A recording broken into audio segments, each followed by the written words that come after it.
Rearing behavior is one of the hardest things for owners to handle. This is essentially a fear behavior. Here I'm trying to clip this horse, and this is her normal reaction. Over time, she's learned to rear in order to escape. I love my job. I get to confront rearing horses and then fix the behavior. Rearing always starts as a fear behavior. Let's have a look at the natural horse and the behavior when they perceive that they're under threat. If you watch my video on dominance in the natural horse herd, you'll see and understand that I'm playing predator here with these horses. I'm inspiring fear behavior from them so that I can study exactly how then to change that fear behavior. I realize that at first glance it doesn't seem to have any relationship to going at a horse with a set of clippers.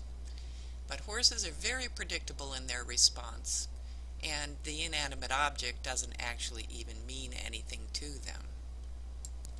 What does have meaning is the approach of the inanimate object, or the person or the species that's inspiring the fear.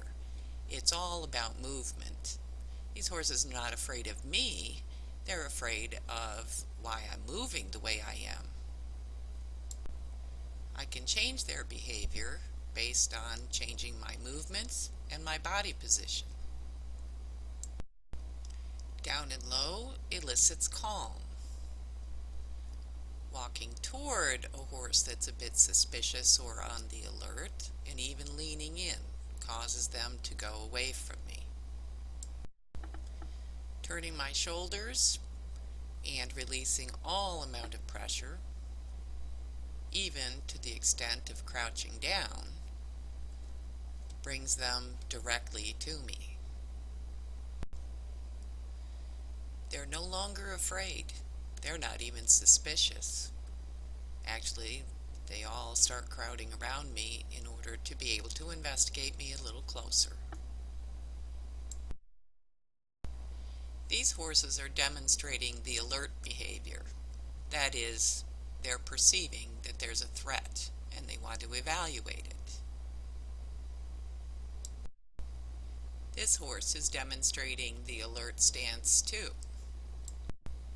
This is the reaction in the horse's mind to those clippers coming at her. The reason she rears is because she's trapped. These horses in the field can run away from me when they feel that they're under threat, and I'm going at them. But if your horse is tied or trapped in a halter or a bridle, they can't run away, so they rear.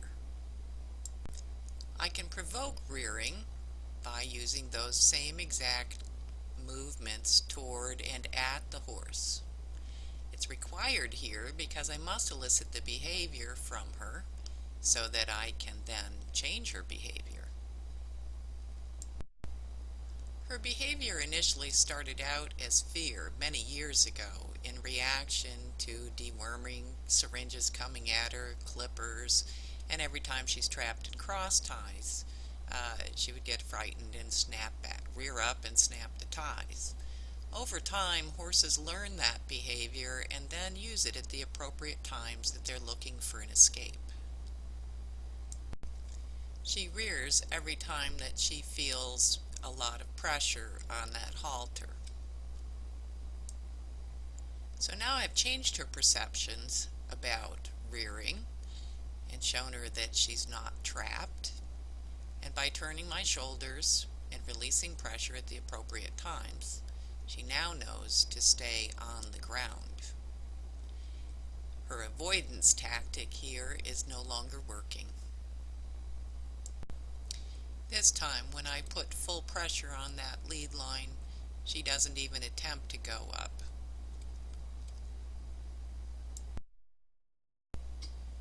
So as I go back to retraining this mare to accept the clippers, Notice the clippers stay down and low. I'm turned sideways so the clippers and my body movements are not confronting her.